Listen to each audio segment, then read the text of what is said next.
கிறிஸ்துவ அன்பான காலைக்கதை நிகழ்ச்சியிலே மீண்டும் ஒரு விசை கூட உங்களோடு கூட இயேசுவின் புண்ணிய நாமத்தில் இணைவதில் மிகுந்த மகிழ்ச்சி அடைகின்றேன். இந்த நாள் நமக்கு வருகிற செய்தி எங்க அப்படின்னு சொன்னா, ஏசாயா எழுதுகிற தீர்க்க தரிசன புஸ்தகம் 40வது அதிகாரம் 11வது வசனம்.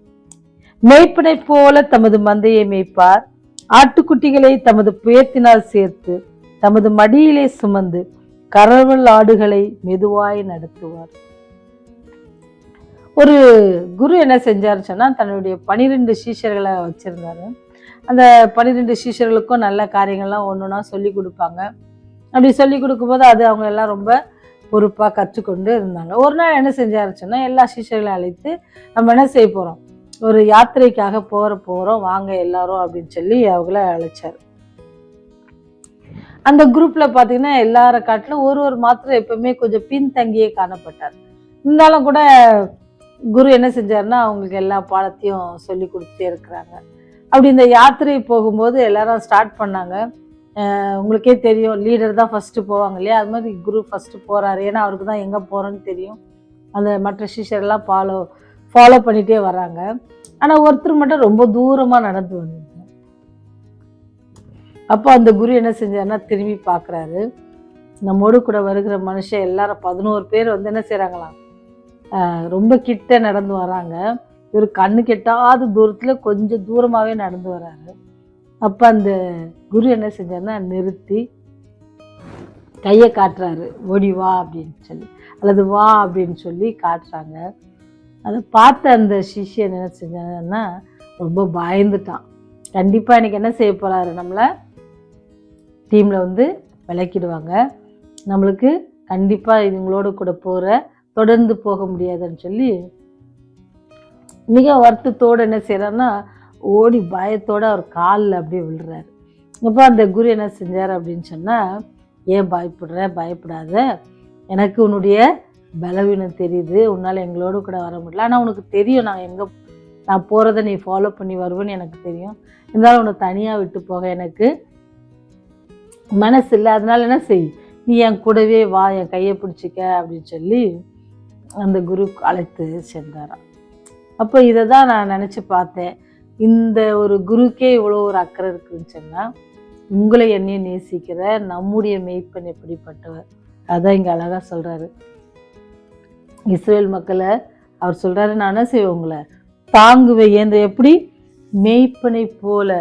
மெய்ப்பன் எப்படி தன்னுடைய ஆட்டுக்குட்டிகளை தாங்குவாங்க, வழி நடத்துவாங்க. அது மாத்திரம் இல்லை, அதுக்கு முடியல அப்படின்னு சொன்னால் தூக்கிக்குவாங்க, தன்னுடைய தோலில் தூக்கி போட்டுக்குவாங்க. சின்ன குட்டி ரொம்ப நேரம் நடக்கலைன்னா அதை கையில் தூக்கி வச்சுட்டு நடப்பாங்க. கறவல் ஆடுகளை மெதுவாய் நடத்துவாங்க. இப்போ நம்ம எந்த கேட்டகரியில் இருக்கிறோன்னு யாருக்கு தெரியும், அவருக்கு தெரியும். ஒருவேளை நம்ம ரொம்ப நாட்டியான ஆடாக இருந்துச்சுன்னா என்ன செய்வாங்க, நம்ம மேலே ஒரு கண்ணை வச்சுட்டே இருப்பாங்க. நம்மளால் நடக்க முடியாத ஆடாக இருந்தாலும் என்ன செய்வாங்களா, நம்மளை தூக்கி சுமப்பாங்க. நம்ம ஒரு வேலை சுத்தமாக ஒன்றுமே பண்ண முடியல அப்படின்னு சொன்னால் என்ன செய்வார் ஆண்டவர், மெதுவாக நடத்துவார். சரி, உன்னால் எவ்வளோ முடியுமோ. எப்பேற்பட்ட அன்பான கடவுள் இல்லை நம்ம, நீங்களும் நானும் ஆராதிக்கிற தேவன் சும்மான ஒரு மற்ற தேவர்களை போல அல்ல. நீங்கள் உறுதியாக சொல்லலாம், நாங்கள் ஆராதிக்கிற தேவன் உண்மை உள்ளவர், ரொம்ப அன்புள்ளவர். ஆடுகள் எப்படி ஒரு மேய்ப்பை நடத்துவாரோ அதே போல் நடத்துவார். ஆடுகள் எங்கேயும் ஓடி ஆகாரம் எங்கே இருக்குன்னு தெரியலன்னா அங்கே போய் காட்டுவாங்க. அதே போலதான் ஆண்டவர் நம்மை போஷிக்கிறார், நம்மை வழி நடத்துகிறார். நம்ம சில நேரத்தில் நமக்கு என்ன முடிவு எடுக்கணும் அப்படின்னு எந்த பக்கம் போகணும்னு தெரியாது, உடனே என்ன செய்வார், ஆண்டவர் வழியை நமக்கு காட்டுவார். அப்பேற்பட்ட வல்லமையுள்ள தேவன் இன்றைக்கும் உயிரோடு இருக்கிறார். இன்றைக்கும் உங்களை நோக்கி பார்த்து கொண்டிருக்கார். ஒருவேளை நீங்கள் இந்த ஆடுகளை போல நடக்க முடியாம, அல்லது பின்தங்கி இருக்கிறீங்க, அல்லது சோர்ந்து போயிருக்கிறீங்க அப்படின்னு சொன்னால், அல்லது பசியோடு இருக்கிறீங்க, தாகத்தோடு இருக்கிறீங்க, எந்த சூழ்நிலை இருந்தாலும் அவர் என்ன செய்வாரா, அவர்கிட்ட போனீங்க அப்படின்னு சொன்னால், அவருடைய மந்தையில் நீங்கள் சேருவீங்கன்னு சொன்னால், அவர் என்ன செய்வாரா, உங்களை இவ்வாறாக நடத்துவார். எப்படி நடத்துவார் அப்படின்னு சொன்னால், உங்களை நல்லா மேய்ப்பார். எப்படி, புல்லுள்ள இடங்களில் உங்களை மேய்ப்பார், தமது புயத்தினால் என்ன செய்வாரா, உங்களை சேர்த்து தன் மடியிலே மடியில் வச்சுக்கிறதுனா எவ்வளோ சந்தோஷம் இல்லை. நம்மளை யாராவது அப்படி எல்லா காரியத்தையும் உங்களுக்காக நான் செய்கிறேன் அப்படின்னு யாராவது ஒரு வார்த்தை சொல்லிட்டா நமக்கு எவ்வளோ சந்தோஷம் இல்லை. செய்யவே தேவையில்ல. அந்த ஒரு வார்த்தையை என்ன செய்யும், நம்ம ரொம்ப சந்தோஷப்படணும். அவர் சொல்றாரு, உங்களை மடியில யார் மடியில வச்சுக்குவா? நம்ம அப்பா வச்சுக்குவாங்க, நம்ம அம்மா வச்சுக்குவாங்க, நம்ம அக்கா, தங்க, தம்பி, அண்ணன், இவங்கெல்லாம் தான் வச்சுக்குவாங்க. அந்த அத்தனை உறவுகளையும் அவர் நமக்கு தர காத்திருக்கிறார்.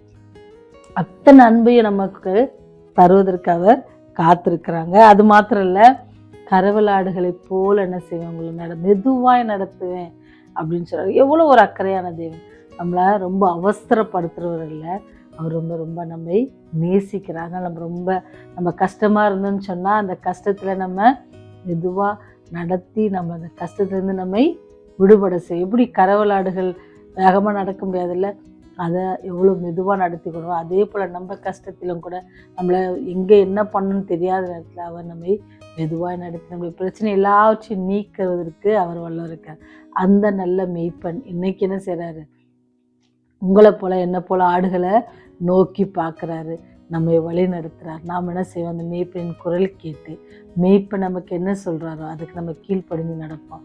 அவர் என்ன சொல்கிறாரு அப்படின்றத இந்த வேதாமத்தில் கொடுத்துருக்குறாங்க. அந்த நல்ல மேய்ப்பன் சொல்லியிருக்கிற அந்த காரியத்துக்கு நம்ம கீழ்ப்படிந்து நடப்போம்னு சொன்னால் ஆண்டவர் நம்மை என்ன செய்வார், புல்லுள்ள இடங்களில் மேய்த்து அமர்ந்த தன்னிரண்டை நம்மை வழிநடத்த வல்லவராக இருக்கிறார்.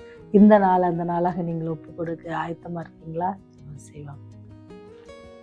எங்கள் நல்ல மேய்ப்பனே, ஆடுகளின் சத்தத்தை கேட்கிறவரே, ஆடுகளுக்கான எல்லா காரியங்களையும் தேடி தேடி செய்து தருகிறவரே, அதே போல எங்களை நீர் பார்த்து கொண்டிருக்கிறீர், கவனித்து கொண்டிருக்கிறீர். எங்களுடைய பிரச்சனைகள் மத்தியில் எங்களை விடுவித்திருக்கிறீர், எங்களை வியாதியின் மத்தியில் எங்களுக்கு சுகம் தந்திருக்கிறீர், எங்கள் கடன் பிரச்சனை மத்தியில் ஆண்டவரே நீர் எங்களை வழிநடத்தி வருகிறீர் சாமி. அந்த பிரச்சனையிலிருந்து விடுபடுவதற்கான எல்லா காரியங்களையும் நீர் எங்களுக்கு வாய்க்க பண்ணி தருகிறீர் சாமி. அதற்காக நன்றியோடு துதிக்கிறோம், சோஸ்தரிக்கிறோம். ஒருவேளை ஆண்டவரே கஷ்டத்திலும் கண்ணீரிலும் வியாதியிலும் மனபாரத்தோடு இருக்கிற பிள்ளைகளை ஒருவேளை இந்த நாளில் இந்த செய்தியில கேட்பானா, எல்லாவற்றையும் தருகிறவர் ஒருவர் இருக்கிறார் என்று சொல்லி உம்மை நோக்கி அவர்கள் விண்ணப்பம் செய்வார்கள். தயவாக விண்ணப்பத்திற்கு செவி சாய்த்து அவளுக்கு நீர் இறங்க வேண்டுமா அவருடைய பாத்தில கெஞ்சி மன்னாடுகிறோம். அடுத்த வேளையில கூட மருத்துவமனையில் இருக்கிற பிள்ளைகளுக்காக செபிக்கிறோம். மருத்துவர்களால் கைவிடப்பட்ட பிள்ளைகளுக்காக கூட செபிக்கிறோம். கேன்சர் வியாதிகளால் கஷ்டப்படுகிற பிள்ளைகளுக்காக செபிக்கிறோம். தகப்பனே, ஒவ்வொரு நீங்கள் பாதுகாத்து கொள்ளுங்க. அப்படியே சுகம் அளிக்கிற கரம் ஆண்டவரே அந்த பிள்ளைகளோடு கூட இணையட்டும் ராஜா. அவள் எடுக்கிற மருந்து மாத்திரைகள், எடுக்கிற ஆகாரங்களுடைய கரம் வந்து அவர்களை ஆசீர்வதித்து சுகத்தையும் பலத்தையும் தந்து அவர்களுடைய அன்பை புரிந்து கொள்ள நீங்கள் கிருபை செய்யுங்க சாமி. எங்களை பாதுகாத்து கொள்ளுங்க ஆண்டவரே. சாத்தானின் சூழ்ச்சியில் நாங்கள் சிக்கிக்கொள்ளாதபடிக்கு எங்களை பாதுகாத்து கொள்ள வேண்டுமா கெஞ்சி மன்னாடியும். இந்த இரத்த கொட்டைக்குள்ள எங்களை மறைத்து பாதுகாத்து கொள்ளுங்க. இப்படிய ராஜ்யம் வரும்பொழுது சுவாமி ஆண்டவரே, இதோ எங்கள் ராஜா இவருக்காக காத்திருந்தும் இவர்கள் களிக்குறோம் என்று சொல்கிற அந்த கூட்டத்தை நாங்களும் இந்த செய்தியை கேட்கிற ஒவ்வொரு பிள்ளைகளும் சேர நீர் கிருபை செய்தல் வேண்டுமா இயேசுவின் வழியாய் ஜெபிக்கிறோம் ஜீவனுள்ள நல்ல பிதாவே. ஆமென், ஆமென்.